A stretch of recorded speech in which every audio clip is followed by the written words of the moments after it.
اللہ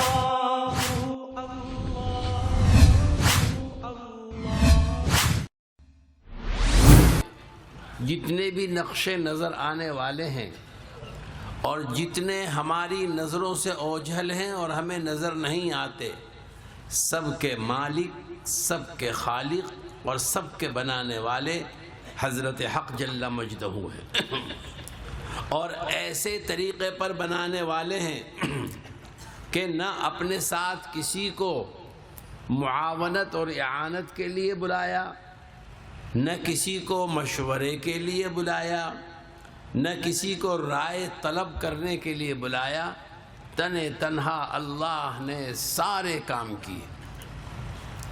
بنانے میں بھی تنہا ہیں، اور جب بگاڑنے کا، اجاڑنے کا اور ختم کرنے کا وقت آئے گا تو ختم بھی تنہا کریں گے۔ ایک جھٹکے میں، ایک لحظے میں ساری دنیا کا بستر لپیٹ دیں گے اور سب ختم کر دیا جائے گا۔ یہ بڑے بڑے پہاڑ جن کو اللہ تعالی نے صرف اسی لیے قائم کیا کہ یہ زمینوں کی حرکت کو روک لیں، یہ روئی کے گالوں کی طرح سے اڑتے پھریں گے جب امر الہی ان کے اوپر آئے گا۔ جس طرح روئی کے گالے اڑتے ہیں ہوا کے اندر، ایک ادھر جا رہا ایک ادھر جا رہا، یہ بڑے بڑے پہاڑ اس طرح سے اڑتے پھریں گے۔ یہ علامات قیامت میں سے ہے، اور قرآن پاک میں اور احادیث میں اس کی تفسیر اور تشریح آئی ہے۔ تو اللہ جل شانہ عم نوالہ بنانے کے اندر بھی تنہا ہیں، اور جب یہ سارا کائنات کا نظام ختم کرنے پر آئیں گے تو اس وقت بھی تنہا ہوں گے۔ اور اللہ نے اس سارے نظام کو، اس ساری کائنات کو انسانوں کے لیے بنایا ہے۔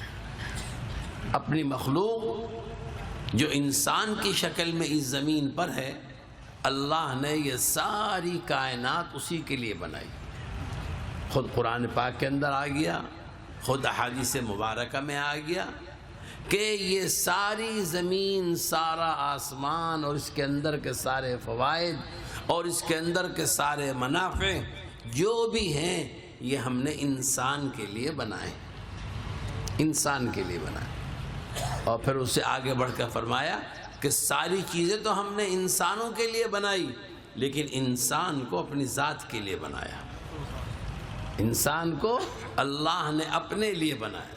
تو جتنی بھی مخلوق ہے وہ ساری کی ساری انسان کے لیے، اور انسان اپنے خالق کے لیے، انسان اپنے خالق کے لیے، انسان اپنے مالک کے لیے، انسان اپنے رب کے لیے، انسان اپنے بنانے والے کے لیے۔ اب انسان کا بننا اور بگڑنا یہ بڑا نازک اور اہم کام ہے۔ ذرا سی دیر میں بن بھی سکتا ہے، ذرا سی دیر میں بگڑ بھی سکتا ہے۔ اس کا ایمان بنا ہوا ہو تو یہ بنتا چلا جاتا ہے، اور اگر اس کے اندر کا ایمان بگڑا ہوا ہو تو یہ بگڑتا چلا جاتا ہے۔ جب بننے پر آتا ہے تو اتنا بنتا ہے، اتنا بنتا ہے، اتنا بنتا ہے کہ اس کی پرواز پتہ نہیں کہاں تک ہو جاتی ہے، اور جب یہ بگڑنے پر آتا ہے تو اتنا بگڑتا ہے، اتنا بگڑتا ہے کہ زمین کی تہ کے اندر جا کر اتر جاتا ہے۔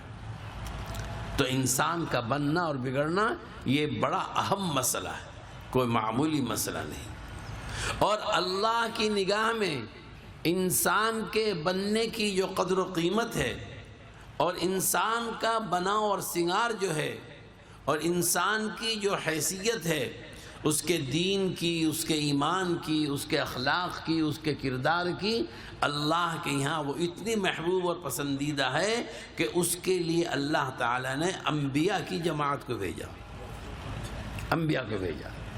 پہلے نبی آدم علیہ السلام، اور سب سے آخری نبی سیدنا محمد صلی اللہ علیہ وسلم، پہلے نبی سے لے کر آخری نبی تک جتنے بھی دنیا میں تشریف لائے، سب کے آنے کا مقصد صرف اور صرف ایک تھا کہ یہ انسان اللہ کی مخلوق ہے، اس مخلوق کو اپنے خالق کے ساتھ جڑ کر رہنا چاہیے۔ سب نے انسانوں کی ہدایت، سب نے انسانوں کی انسانیت پر محنت کی، کوئی مقصد، کوئی غرض تمام انبیاء کرام کی اس کے علاوہ تمہیں ڈھونڈنے سے نہیں ملنے گی۔ سارا قرآن پڑھ جاؤ، ساری حدیث پڑھ لو، ساری تاریخ پڑھ لو، ساری سیرت پڑھ لو، ساری امتوں کی تاریخیں پڑھ لو، کوئی بھی نبی ایسا نہیں ملے گا جس نے اس زمین پر آنے کے بعد اپنی ذات کی طرف کسی ایک کو بھی بلایا۔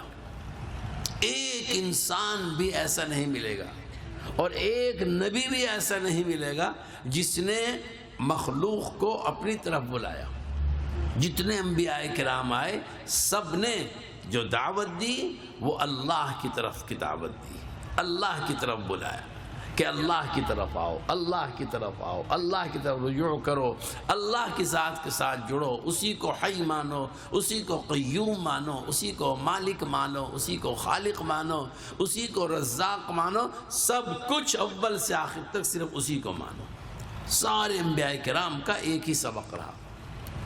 سب سے آخر میں جناب نبی پاک صلی اللہ علیہ وسلم تشریف لائے، اور اللہ نے آپ کو نبیوں کا تاجدار اور نبیوں کا شہنشاہ بنا کر بھیجا، سید الانبیاء بنا کر بھیجا، سید المرسلین بنا کر بھیجا، اور اس دنیا میں آپ نے آ کر وہی محنت کی جو آپ سے پہلے تمام انبیاء کرام کر کے جا چکے تھے، یعنی مخلوق کو خالق کے ساتھ جوڑنے کی محنت۔ ہر انسان کا تعلق اللہ کے ساتھ ہو جائے، ہر انسان اپنے رب کی مان کر چلنے والا بنے، ہر انسان اللہ کو مان کر، اللہ کو جان کر اور اللہ کو پہچان کر زندگی گزارے۔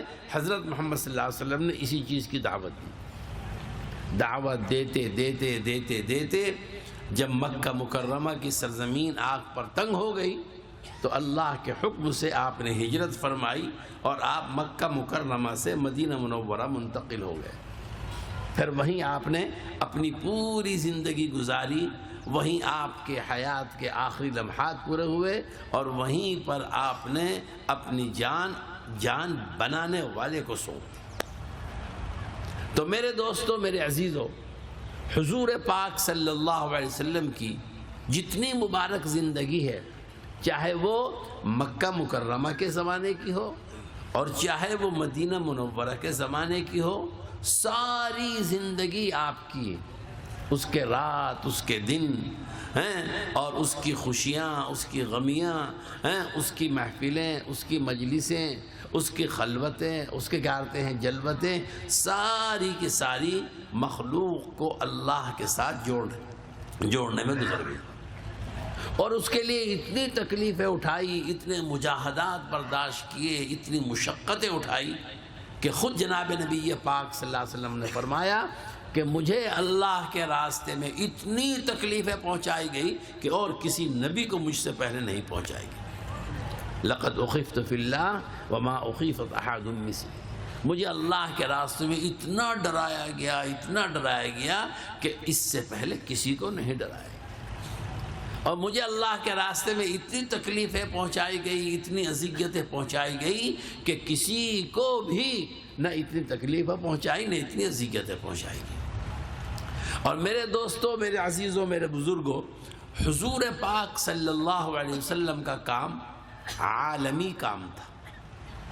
آپ صرف مکے کے لیے یا قریش کے لیے یا عربوں کے لیے نبی بنا کر نہیں بھیجے گئے، آپ عالم انسانیت کے لیے نبی بنا کر بھیجے گئے۔ دنیا میں جتنے عالم اللہ نے پیدا کیے ہیں سب کے لیے سیدنا محمد صلی اللہ علیہ وسلم نبی بنا کر بھیجے گئے۔ چنانچہ قرآن پاک میں کیا فرمایا؟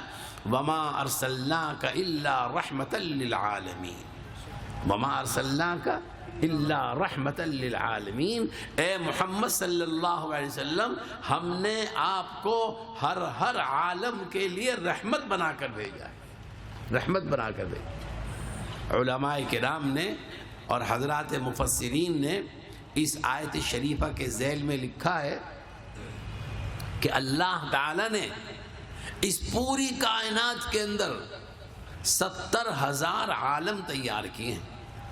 کتنے بھائی؟ 70,000 عالم اللہ نے بنائے ہیں، تیار کیے ہیں۔ ایک عالم انسانیت بنا دیا، اس میں انسان، جہاں چلے جاؤ تمہیں مرد مل جائیں گے، عورتیں مل جائیں گی، بچے مل جائیں گے، بوڑھے مل جائیں گے، جوان مل جائیں گے، انسانوں سے پٹا پڑا ہے۔ عالم انسانیت بنا دیا۔ ایک اللہ نے عالم ملائکہ بنا دیا، فرشتے ہی فرشتے، فرشتے ہی فرشتے، قدم رکھنے کی بھی جگہ نہیں ہوتی، اتنے فرشتے بنا دیے۔ ایک عالم اللہ تعالیٰ نے عالم جنات بنا دیا، جنات ہی جنات، ان کے بڑے، ان کے چھوٹے، ان کی فوجیں، ان کے بادشاہ، ان کے عوام، ان کے مرد، ان کے عورتیں، بھری پڑی پوری دنیا جنات سے۔ ایک اللہ نے عالم حیوانات بنا دیا، ایک اللہ نے عالم جمادات بنا دیا، ایک اللہ نے عالم نباتات بنا دیا، ایک اللہ نے عالم بر بنا دیا، ایک اللہ نے عالم بحر بنا دیا، ایک اللہ نے عالم خشکی بنا دیا، ایک اللہ نے عالم تری بنا دیا۔ علماء نے لکھا اتنے ہزار عالم اللہ نے تیار کیے۔ اور پھر علماء نے آگے مزید وضاحت کی، فرمایا جتنے بھی عالم اس دنیا میں اللہ نے بنائے ہیں، حضرت محمد صلی اللہ علیہ وسلم ان سب کے لیے نبی اور رسول بنا کر بھیجے گئے۔ حضرت محمد صلی اللہ علیہ وسلم ان سب کے لیے نبی اور رسول بنا کر بھیجے گئے۔ آپ صرف عالم انسانیت کے نبی نہیں تھے، عالم عرب کے، عالم قریش کے، عالم مکہ کے آپ نبی نہیں، کل جہان کے انسانوں کے، اور کل جہان میں اللہ نے جتنے عالم بنائے سب کے آپ نبی۔ اسی وجہ سے فرمایا وما ارسلناک الا رحمۃ للعالمین، ہم نے ہر عالم کے لیے اے محمد صلی اللہ علیہ وسلم آپ کو رحمت اور آپ کو برکت کا ذریعہ بنا کر بھیجا، خیر و برکت کا ذریعہ بنا کر بھیجا۔ اور اتنا ہی نہیں، حضرت محمد صلی اللہ علیہ وسلم کو جو چیز بھی اللہ کی طرف سے مرحمت فرمائی گئی وہ پورے عالم کے لیے، پورے عالم کے لیے۔ قرآن پاک دیا گیا، پورے عالم کے لیے دیا گیا، پورے عالم کے لیے دیا۔ کلمہ دیا گیا، پورے عالم کے لیے دیا گیا۔ یہ نہیں کہ اس ملک کے لوگ تو قرآن پڑھیں گے اور دوسرے ملکوں کے لوگ قرآن نہیں پڑھنے گے۔ یہ نہیں کہ ہمارے ملک کے لوگ تو کلمہ پڑھیں گے اور دوسرے ملکوں کے لوگ کلمہ نہیں پڑھنے گے، نہ، کلمہ بھی آپ کو پورے عالم کے لیے دیا گیا، قرآن پاک بھی آپ کو پورے عالم کے لیے دیا گیا۔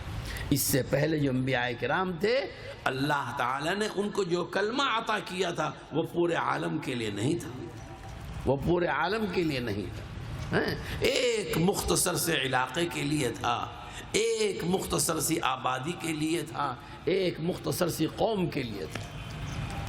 حضرت نوح علیہ السلام کو بھی کلمہ دیا گیا، موسیٰ علیہ السلام کو بھی کلمہ دیا گیا، عیسیٰ علیہ السلام کو بھی کلمہ دیا گیا، لیکن قوموں کے لیے دیا گیا، آبادیوں کے لیے دیا گیا۔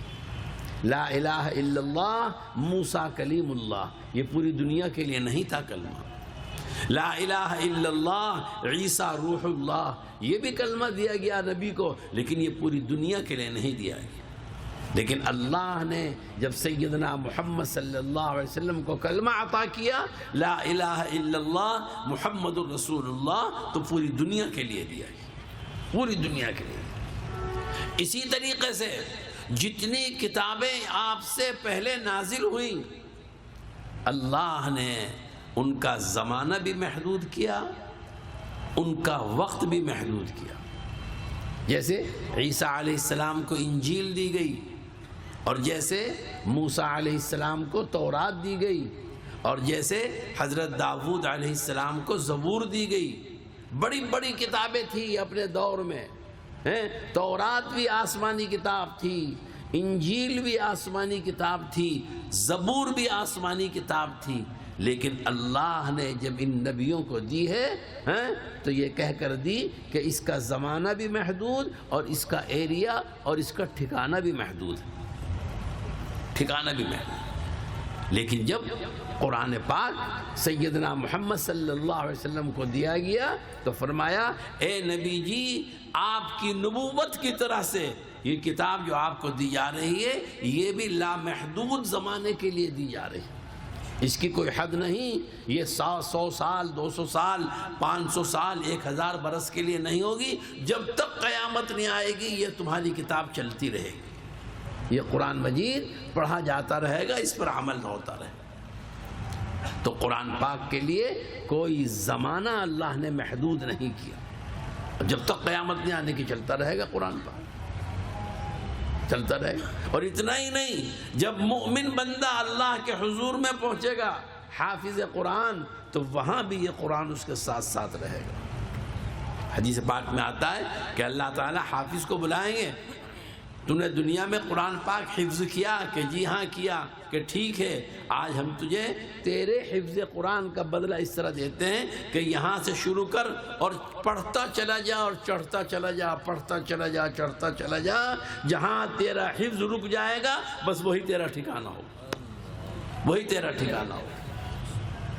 تو یہ قرآن پاک ایسی دولت دی حضرت سیدنا محمد صلی اللہ علیہ وسلم کو کہ جس کی کوئی انتہا نہیں رکھی، انتہا نہیں رکھی۔ اسی طریقے سے قرآن پاک جب سیدنا محمد صلی اللہ علیہ وسلم کو دیا گیا تو یہ نہیں کہا گیا کہ یہ صرف اتنے اتنے علاقے کے لیے ہے، صرف عربوں کے لیے ہے، یا صرف قریش کے لیے ہے، یا صرف اہل مکہ کے لیے ہے، یا صرف مدینہ والوں کے لیے، نہیں، بلکہ قرآن پاک دیا گیا اور پوری دنیا انسانیت کے لیے ہدایت کا ذریعہ بنا کر اس کو دیا گیا۔ ہدی للعالمین، ہدی للعالمین، یہ کتاب ہے محمد صلی اللہ علیہ وسلم جو آپ کو دی جا رہی ہے، یہ عالم ہر عالم کے لیے باعث ہدایت ہے۔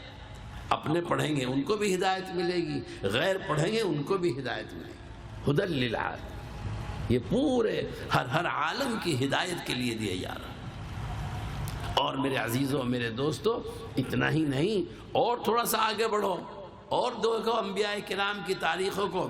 جتنی کتابیں سیدنا محمد صلی اللہ علیہ وسلم سے پہلے نازل ہوئیں، 3 تو میں نہیں بتلا دی موٹی موٹی، تورات، انجیل، زبور، اور جتنے صحیفے آئے، اور جتنی الواح اور تختیاں آئیں، اور جتنے ہدایت نامے اور کتاب نامے اور جتنے صحیفے نازل ہوئے، سارے اللہ تعالیٰ نے اپنے اپنے زمانے کے انبیاء اور مرسلین کو دیے، لیکن کسی بھی نبی سے کوئی بھی کتاب، کوئی بھی صحیفہ دیتے وقت یہ نہیں فرمایا کہ ہم دے رہے ہیں اور ہم اس کی حفاظت کریں گے، ایک سے نہیں کہا۔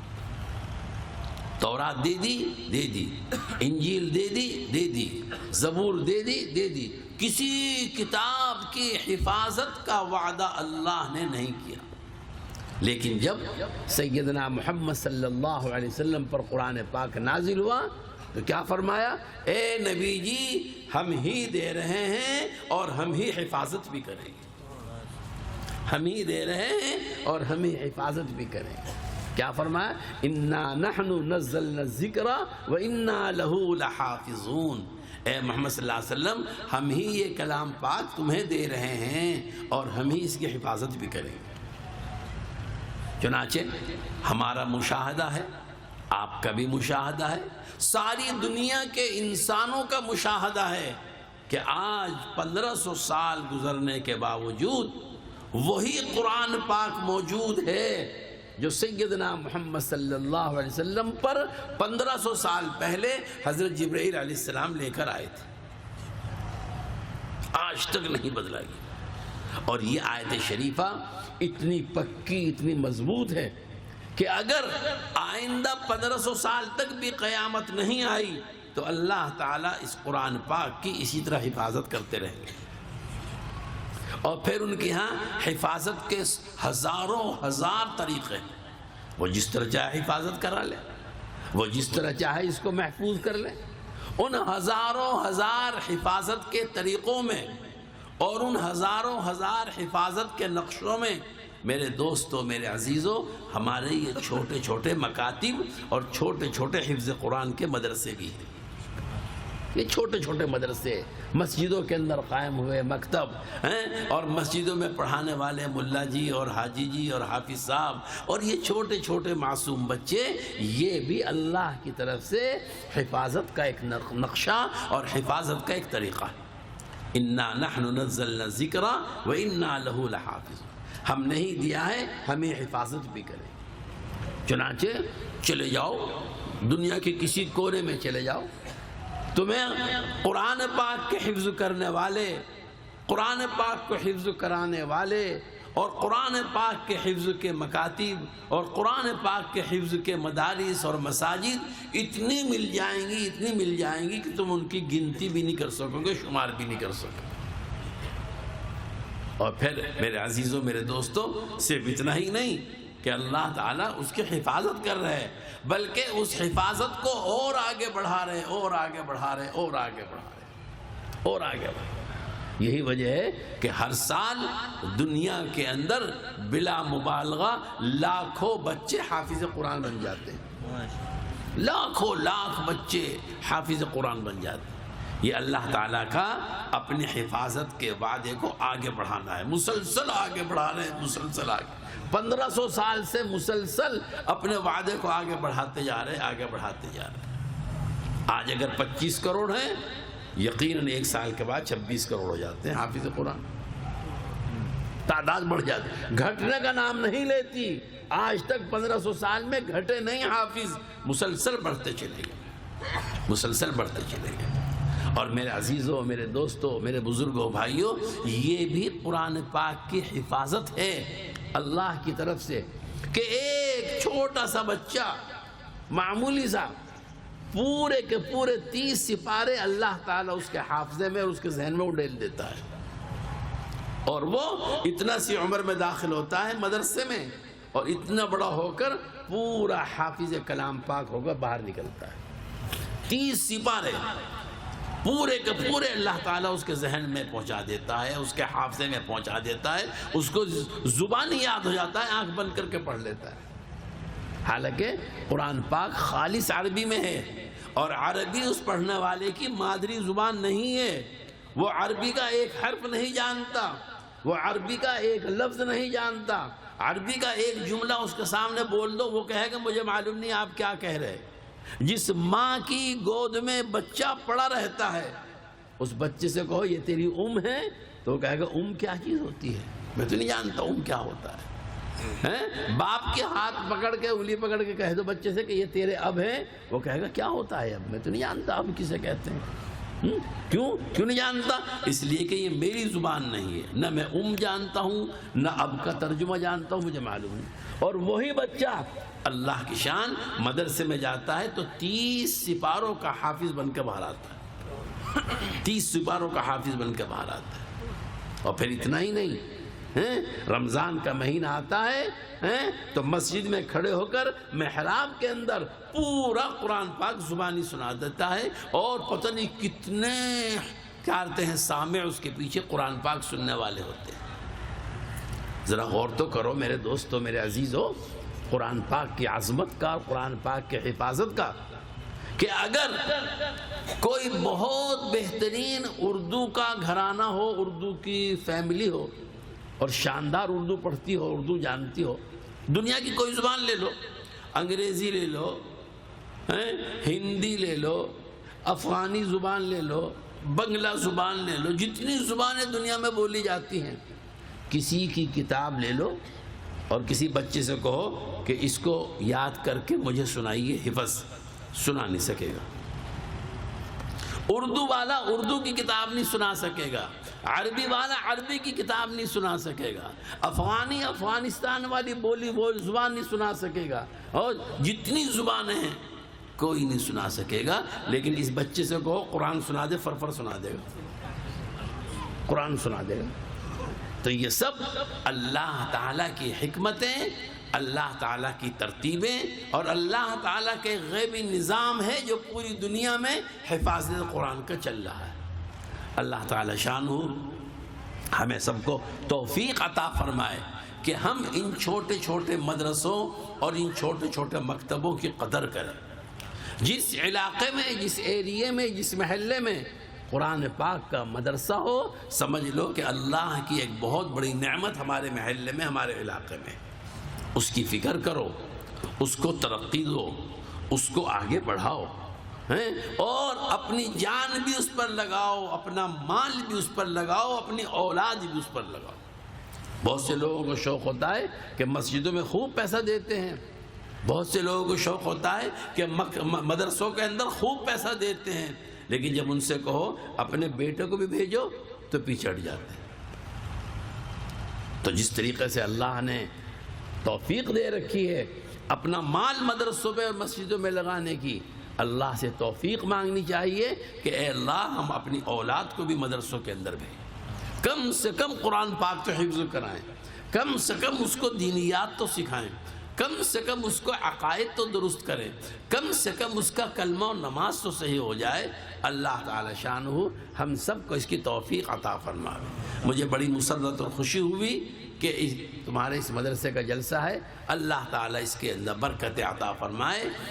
یہ مدرسہ تم سب کا مدرسہ ہے، اس میں جتنی بھی ہمت کے ساتھ، لگن کے ساتھ اس کی توسیع، اس کی ترقی کے اندر کوشش کرو گے، اپنے بچوں کو اس مدرسے میں بھیجو گے، اتنا ہی انشاءاللہ تعالی اس مدرسے کے اندر ترقی ہوگی۔ مدرسہ جو ہوتا ہے وہ تعمیر کا نام نہیں ہوتا، مدرسہ تعلیم کا نام ہوتا ہے۔ اگر ٹاٹ پر بیٹھ کر بھی بچہ پڑھ رہا ہے اور اچھی تربیت کے ساتھ پڑھ رہا تو سمجھ لو مدرسہ 100% کامیاب۔ اگر ٹاٹ پر بیٹھ کر پڑھ رہا، بھوک کے ساتھ پڑھ رہا، فقر و فاقے کے ساتھ بچہ پڑھ رہا تو سمجھ لو مدرسہ 100% کامیاب۔ اللہ تعالی شانہ ہم سب کو اس کی توفیق عطا فرمائے۔